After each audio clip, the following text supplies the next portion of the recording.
Hey, top of the morning, Coach Jack Daniels of the Boxing Trainers Channel. And today we are having a conversation about one of the faces of boxing. Not one of the boxing faces of boxing, but one of the faces of boxing, right? That represent the love for the sport as I do. And as I believe a lot of people in the world do, love the sport of boxing. So that being said, what I am prepared to do is I am going to, I'm trying to figure out where I'm going to put it at. Hmm. I have a chat that you can participate in regards to live having a live conversation on the platform, right? And the address that you have to type into uh, the system is http colon double slash streamyard.com/xtn9tg5dbs. Right now, if you can get that in and um, be a part of the conversation, ship with sale. You get that? My man, ship was here in the house. Yeah, that's what I'm talking about. That's what I'm talking about. Is that what I need to do? Let me see. Let me see if I can do that. Okay.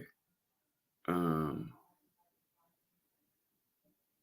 Paste it. I forgot how to do that. Wow.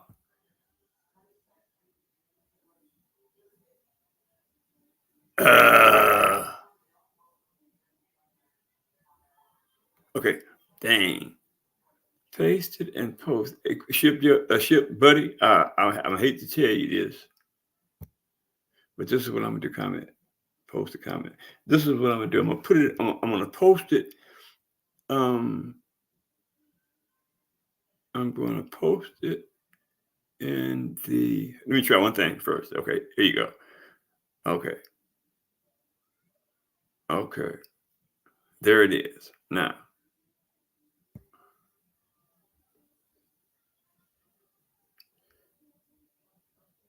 okay, send this link to your guest.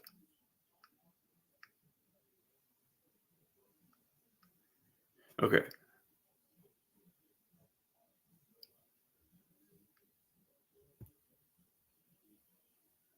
I can't do that. Okay, I'm not ready to do it. Okay, here's what I'm gonna do. I copied it. There it goes. Okay, I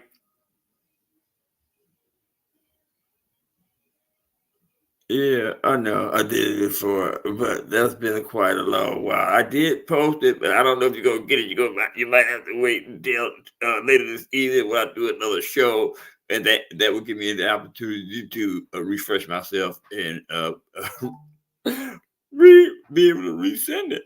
Bear with me, buddy. You know what I mean? I ain't asking for no excuses because we don't do it. There it is, right? There it is, right there. StreamYard. It's posted. StreamYard. Yeah. Yeah, it's posted. It's posted right here. So um paste it. You said copy paste. Okay, look, let me I can't get sidetracked. But if you don't get it today, buddy, I'll have it available on the post and paste for show this evening. Bear with the old man. Paste it to the live chat, my man said. Paste it to the live chat. Okay, let me try it. Paste it to the live chat. Camera's microphone. Hold up. I'm trying to paste it to the live chat. Okay. Okay. Uh, Ship. Paste it to the live chat.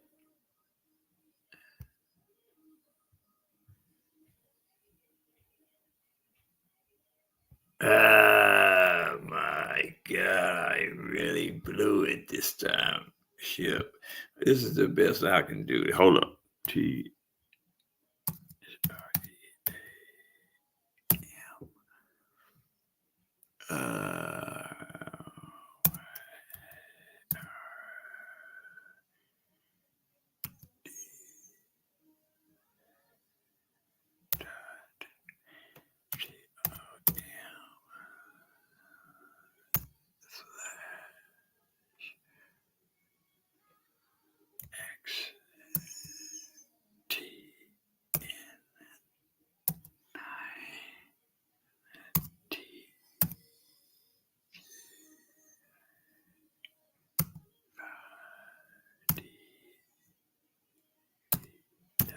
Ship.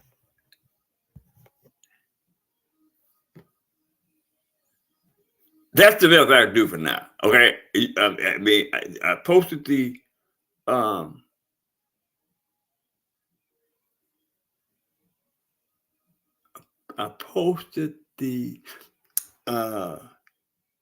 guest invitation, posted to the chat. And I don't know if you're going to be able to get it, but let me do this. Let me run the show, and I'll get back with it later this evening. Okay, so this is what I wanted to talk about, and I'm not going to even be able to do that because I didn't get a chance to send Bill Haney the post. The pasting post, the copy pasting post, the copy, no paste to the post. I didn't get a chance to send him the link. I didn't get a chance to send him the link. So I'm going to. I should put this subject off until another day, and I think that's what I'll do because I do want to have a conversation about Bill Haney and all the many hats that Bill Haney has with his family, with his kids, right? That represents a positive element to the community, right? And in the sense that Bill represents the type of father figure that we as Black people, in my opinion, should be honored to participate in a likeness of Bill Haney's attitude towards raising his kids and being a father figure to them, and also, might I add, making himself available for fathers who are trying to emulate ways to lead their kids in the right direction. A lot of us as fathers, we seem to have a lot of other things that are more important to self than the best interests of the children, right? In my opinion, we brought those children into this world. So it is incumbent upon us to show them and guide them in the right direction. Not saying that it's all about just boxing, right? Boxing is just one of the instruments that Bill uses with one of his kids to lead them in a positive direction. He has Sean Haney. Sean Haney is an up and coming attraction in the tennis world. And the first time Bill sent me a tape on Sean.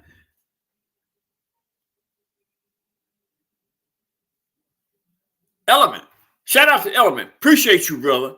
The first time I saw a tape of Sean Haney, right, he was about 8 years old. And I have had history with tennis also, right? So I know that you have to get up under the ball when you return it, whether it's by backhand or forehand, right? You have to reach down and get the ball in one sweeping movement. And this kid was 8 years old, and he was getting under the ball at 8 years old. Sean, I think maybe is 15, 14, 15, maybe 13 in that area. I got to find out. I will. but he's getting under the ball. He's placing that ball, and he shows all uh, the fundamentals of a superstar tennis player. Now, that's to say that Devin isn't the only athlete in the family. There's also Bella. Now, I don't know if Bella had the star qualities as Shad and Devin have, but I know for a certainty that Bill works with Bella in the area of tennis as well. So I'm just making these presentations to you fathers out there in the world that seem to have nothing personal attached to this, but these are facts, right? That seem to have more things to do than to assist their kids in finding their way. Look, man, it is what it is. And I'm not here to try to be the bearer of bad news. I am here to inspire and encourage you Black fathers, especially my people, right, to change your mindsets in regards to how you perceive and raise your kids, right? It's too many of us that have fallen victim to the streets. I was a victim of the streets for I want to say for 40 to 50 years. I ran amok in the street. You know what I mean? I woke up in 1976. I started waking up. I was around a brother that was so regimented in education, in sports, in working out, in discipline. Period. Right. That I was so impressed with this brother. Right. What didn't really impress me, I'm telling you the truth. What really impressed me, one day I was in his presence, right? And I was just running my mouth, just talking, right? And the brother told me, now, first of all, I think I need to say that I had a huge ego, right? You know what I'm saying? And I was out of Oakland, California. You know what I mean? And to be from Oakland, California, and not have a huge attitude um, that you wouldn't or couldn't back up, right? You know what I'm saying?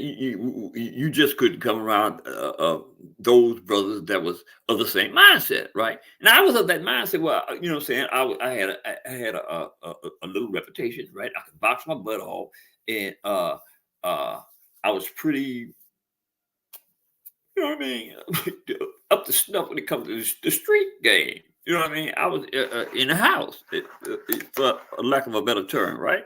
So I happened to be in the presence of his brother, right? And I'm talking, he listening, right? But I'm just talking, and he just listening, right? So he told me, he say, brother, listen, get away from me with all that garbage, all that nonsense, that stupid stuff. You know what I mean? Element. Absolutely. I teach boxing. Yes, sir. Uh, and he kind of shocked me, right? Because I'm like, dude, I don't say it, right? Because I know who this brother is, right? And he got a reputation for being pretty uh, dangerous with his hands, right? Not to say the least, right? So I look at him, and I'm like, I give him the peripheral vision of who you think you talking to. I don't say this, but I'm like, think you talking to, right? But what happened was that was the transformation point in my life, right? It was like, damn, do I always do that, say stupid stuff? You know, that's what I'm saying to myself, right? So I'm gonna be serious with you. I didn't say nothing to nobody. We was in a setting, right? You know what I mean? It was in a setting, right? And I didn't say nothing to nobody for 30 days. And when I did start speaking, it was at the uh um I was at the point in my life where where I started reading, you know what I mean, and doing a lot of writing. And I started to change my disposition, which was toward being stupid, right? I started to separate myself from stupidity and started to become one of the intellectual representatives, right? I started to take on the mindset of an intellectual, right? And that took a lot of time. It took a lot of years. It took a lot of desire, right? And at the end of the day, I went into this situation with a third grade reading and writing level, right? When I came out of it, I was like high school uh, graduate level, right? My intellectual wherewithal has soared. Now, like I said, this took time and a lot of energy, but I refused to continue to.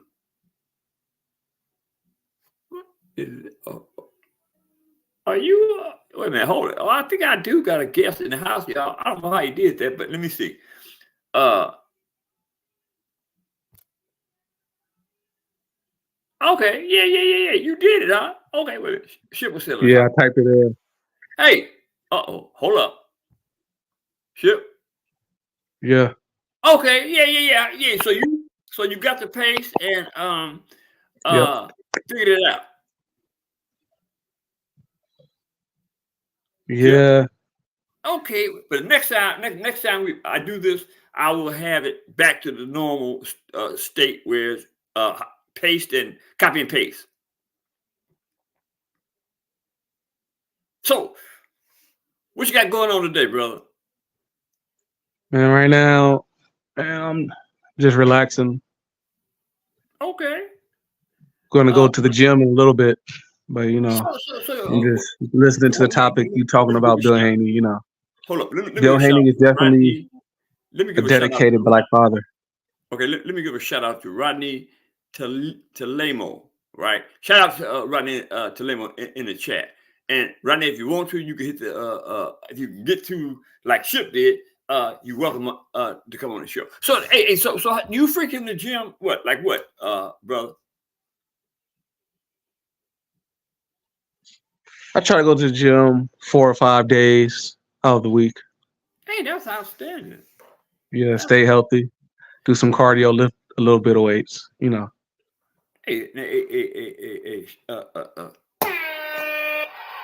Shout out to the Ship with Sale.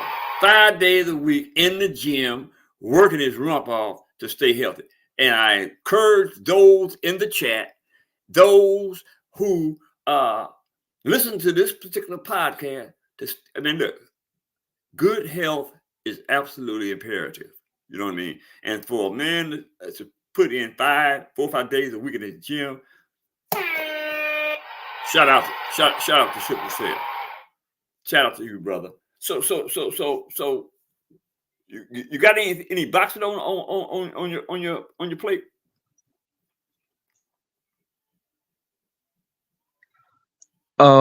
Yeah, the last fight I watched was Terrence Crawford versus Madrimov, and I'm not gonna lie, I was a little disappointed. And Crawford? Yes, I thought he was gonna let his hands go a little more. Yeah, he was kind of resistant to throw a lot of punches. He's had Crawford held himself back. It seemed, and the fight was a little boring, but it's because Crawford he moved up to weight to 155, 54. so he wasn't used to that 155 power of Madrimov. I Mm, guess Crawford he felt Madrimov's power and he was scared to like exchange with him that's an interesting concept. That's an because very power increases once you go up in weight. So yeah. Crawford, I believe Crawford will gain more momentum and get better at the 155-pound division, but he just needs another fight at 155, and he'll probably be knocking dudes out at 155. But he just needs to get used to that weight. Okay, so let me ask you this. Let me ask you this. So, do you think that Crawford's performance had well the bad look, the bad side of Crawford's performance as it pertains to uh, Israel Madrimov? Do you think it had anything to do with Madrimov's performance? Uh, Let I, me ask you, no, let me ask maybe you. slightly. What do you think about Israel Madrimov's performance? Madrimov, he did okay. He wasn't throwing a lot of punches. He kind of held himself back too. Uh-huh. I think Israel, he was scared to get knocked out by Crawford because Crawford, he does have power. Crawford is known to knock dudes out, and Madrimov, he did not want to exchange either. Right. And So both of them were very cautious about throwing too much punches. Neither of them wanted to get knocked out, and they both respected each other's power. It okay. seems so. So is it safe to say that the tack that they both engaged in this particular fight made it boring because neither one of them did what they potentially could have did?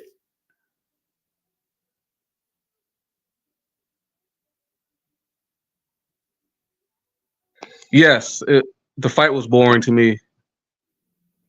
Neither of them were throwing a lot of punches. And Crawford usually starts off slow, Right. but after like the fifth round, he usually steps up his momentum. But he did not do that against Israel. And I was just watching the match. Every round, I'm thinking like, hey, when is Crawford going to step it up a notch Absolutely. and do his normal knockout? Because that's what we usually get from Crawford. And I was kind of expecting that. As the rounds went on, it was like the 10th round. I'm like, okay, he's not knocking Israel out. No. But I if thought. Crawford started a little early, Mhm. if he started throwing more punches around the 10th, 11th rounds. Right. If Crawford started throwing more of a flurry of punches in like the 7th or 8th rounds, Right. he could have actually knocked out Israel Right. because Israel was hurt in that 11th round, I believe. Okay. That's a pretty good assessment, I think. But it was too late by then. He hurt Israel like at the end of the 11th round. Crawford hurt him. Right. And if that was a little earlier, like in the 8th or 9th round, Right. Crawford could have got Israel out of there. I believe so. Okay. But it was too late in the fight. It was like almost the 12th round by then. Okay. So, but do you recall in Crawford's 40 fights that he ever came upon a boxer, a pure boxer? Because Medvedev was a pure boxer, in my opinion, with that type of herky jerky, constantly moving type of style. You ever recall Crawford fighting anybody of Medvedev's caliber? And would that have had anything to do with the mechanics and the way that both of them fought? Yes, I believe that has something to do with it. But it was also the weight too, because Crawford isn't used to fighting 155. It was the style of Madrimov, and it was the weight and the power at 155 also. If Madrimov was at 147 with the same style of fighting, Crawford would still have knocked him out at 147. I kind of looked at it like Crawford was a little, in my opinion, what I saw, right? I kind of felt like Crawford was scared of getting knocked out too. Yes, he was. I could tell. Hey, He was bro, so hesitant. He was too hesitant. they was both. So I'm They were thinking. both scared to get knocked out. Let Both me of say them this. were. I think that we don't see. Let me interject this. I think I need to get this into the you guys, the boxing, the fans mindset, right? When you okay, Major Law is a European boxer, right? He's from like one of those war-torn countries, right? Where them dudes, that's all they do. Whatever they do, that's what they do, right? And Majibov is one of those dudes like Vasily Lomachenko, right? They take their craft serious as heck. You know what I mean? So I don't think we get enough of seeing the European war-torn boxers that really take their craft to heart. I'm not saying that the boxers from the states, from this country, don't, but the comparison, in my opinion, was this fight between Crawford and Madrimov, right? That was a comparison for me, right? The 12 rounds, both of them was apprehensions about engaging and trying to knock each other out, because that was, both of them had great talents, in my opinion, right? So I think I needed to interject that in the thought process of us that don't know the difference between the European warrior, right, and just a good boxer. Yeah, Eastern Europeans are very technical in their Absolutely. style of boxing. We see that with Lomachenko. You even saw that, wasn't the Mean Machine who Crawford fought before? Isn't he Eastern European too? Well, no, who was Amnesia? No, Crawford fought this dude. I believe his name, the Mean Machine. I forgot his actual name, but he actually knocked down Crawford. But they didn't call it a knockdown. I'm glad you brought that to my attention. I forgot his name though. I'm definitely going to look that up, because more likely, 9 times out of 10, he probably was a European fighter. Them dudes from the Europeans, man, you know what I mean? They can box. They don't have a choice. You know what I mean? Like, they don't like look what's going on in Russia and Ukraine, right? They don't have a choice in the matter, right? We kind of take things for granted in this country, and a lot of these countries, these Western countries, they kind of take things for granted. But people like certain European Muslim-driven countries, right?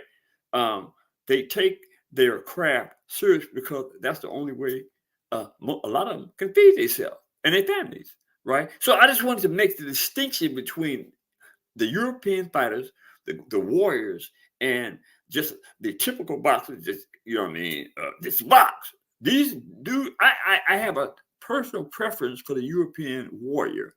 You know what I mean? And I think that I needed to get that out there, because we don't really have conversations about these warriors. They're just, you know what I mean, other boxers. But I hope that enlightenment will bring some stability to the game.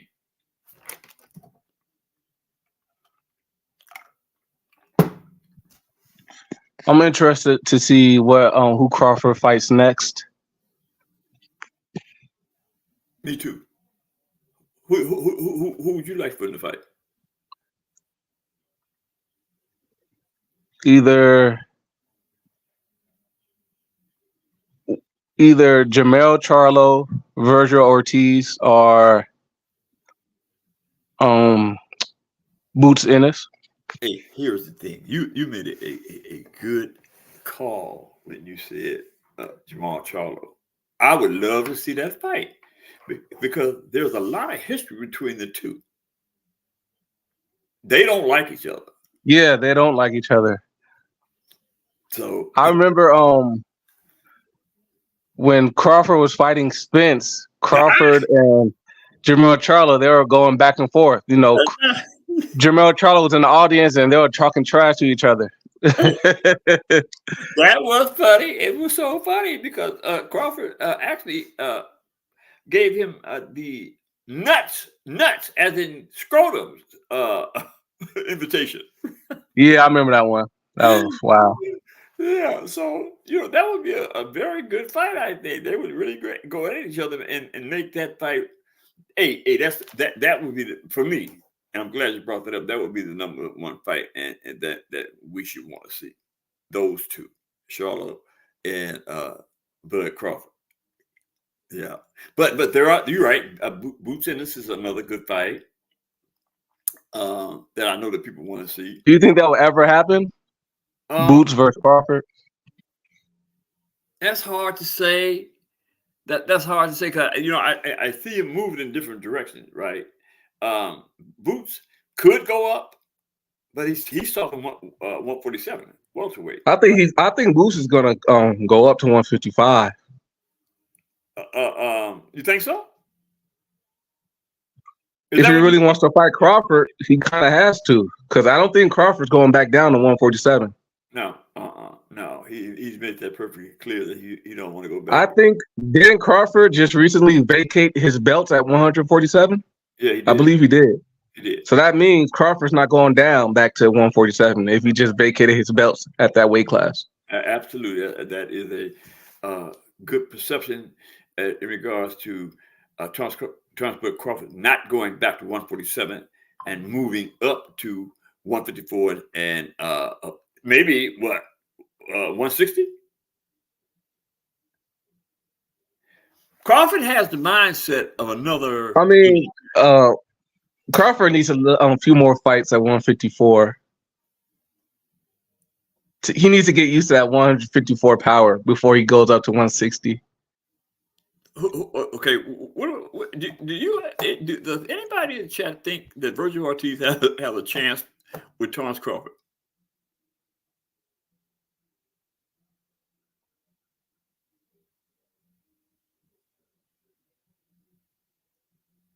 Sure. I think Crawford most likely wins that fight. It's a good tune-up fight for Crawford because he's new at 155. Absolutely. So Virgil Ortiz is a perfect opponent for Crawford to gain even more experience at 154 and be his first knockout at 154. That would be just so he can gain more confidence at that division because Crawford, he's new to that weight division and he has to get used to it. Yeah, that's true. That's true. But I was taking notice to that last fight Virgil Ortiz had, and to get in there with somebody like Crawford after the last fight that he had, I can't remember that gentleman's name. But a lot of people were saying Virgil lost. I didn't see the fight, so I did. What was your opinion on that one? I thought that he lost also. I thought that the judge. I mean, Virgil Ortiz, he got knocked down twice. He got knocked down twice. Once in the first round, and once in the, I think it was the seventh or eighth. And but they ruled initially. They ruled it as a slip, but it was actually a knockdown. Both of them. Here we go again. The European, right? He was also from the Ukraine, right? That's the point that I was trying to make, right? Them cats, they ain't coming to lose. They coming to tear something up, and that's exactly the way that he fought Virgil Ortiz. He came to actually knock Virgil Ortiz out and playing pretty darn close to it. And I think he should have won.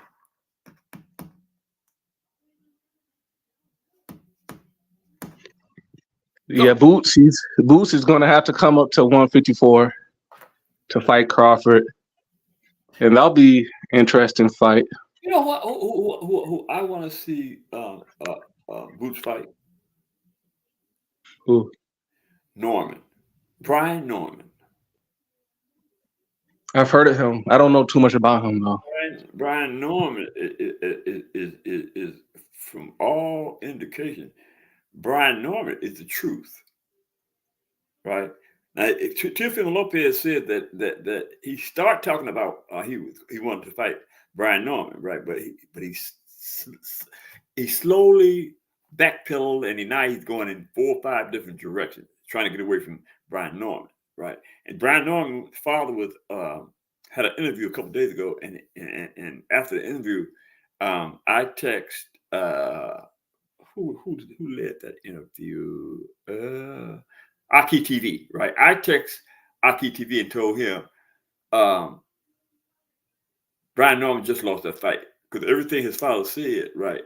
Teofimo Lopez, I know Teofimo Lopez heard that, and no one in the world Teofimo Lopez is gonna get in the ring after that interview and fight Brian Norman. Ain't gonna happen. I want to see Teofimo against Gervonta Davis. It's time for Gervonta to move up to 140. It's time. Absolutely. It's time. Absolutely. He's knocking everybody out clean cold at 135. It's time for Gervonta Davis to go up to 140. It starts to bring up the question that if Gervonta Davis is a weight bully. I mean, that is an interesting look, Pat. Gervonta, he either needs to fight Shakur Stevenson at 135 or just move up to 140. Yeah. If Gervonta does fight Shakur Stevenson at 135, that needs to be his last fight at 135, and he needs to move up to 140. I agree. I totally agree. But the notion that he keeps fighting people at 135, 135, and put them on their back, right? It starts to rise the opinion of, well, Gervonta Davis is a weight, but he stand down there knocking everybody out. Wait a minute, but actually he was knocking people out at 140. Yeah, he fought at 140 before once. He did. And didn't have a problem with it at all. Not Tank Davis has raw natural power. They do.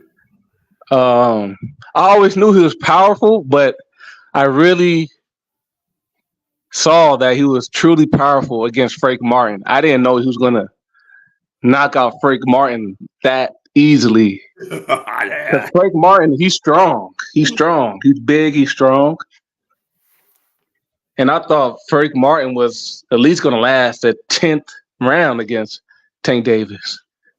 Yeah. But he was barely. Gervonta was not even throwing a lot of punches against Frank Martin. He only threw a few power punches, and he got Frank Martin out that easily. Off of like a 3-punch combo. It was over. I'm like, wow, Gervonta has some serious power. He did. He hit Frank Martin like 2 times against the rope, and it was over with. I'm like, what? You know what? The cool thing about that, I called the punch selection before he knocked him out. Right, uppercut, overhand right. Uppercut overhand left is what set him on his rump, right? And it was like, I actually had Frank Martin. I had Frank Martin. Yeah, Frank Martin, he won the first few rounds. But after I saw Frank Martin, he kept backing up to the ropes. Yeah. I'm like, oh, it's a wrap. Because once you back up to the ropes against a power puncher and just stay against the ropes in the same place against a power puncher like Gervonta, that's going to be costly. And I was right. I'm like, okay. Yeah. Absolutely. Okay, Ship, we're going to cut this one, buddy. But the next show I have, I'm going to do it on Stream Live, and I'm going to do the pace and pace it. What is that? Pace and what? Copy and paste the link to the live chat. I'm gonna get back up to speed with the copy and paste, because I gotta acclimate this type of system in this chat, right? And there's a lot of people that are starting to gravitate toward me, and they're saying things that I really need. I'm really glad that I'm hearing, right? So I gotta acclimate this type of chat. So that being said, I'm gonna have to go with your stream, but until next time, buddy, it's good hearing from you. And all right, man. I look to hear from you soon. All right, man. Salute to you too as well. Hey, great show. Love to have conversation about some boxing. You know what I mean? And I think that y'all should take notice to the inclination that I made in regards to the European boxers, those cats from places like the Ukraine and all those war-torn countries. that have boxers coming up out of USEC. USEC is from the war-torn country of Ukraine. Those guys have something to fight for, and we should appreciate them as much as we appreciate the the homegrown fighters. I think. So that being said, we're gonna get up out of here. But I want you guys to know in the chat, those that support the channel, those that have been calling and texting and supporting the channel, hey, I got a lot of love for you and respect for you. And I appreciate you more than you know. That being said, I'm gone. Oh, hit the subscription button, hit the like button. Don't forget to hit the bell icon so you can get notifications when I'm coming back. And share my video with your friends and relatives if you will. Later.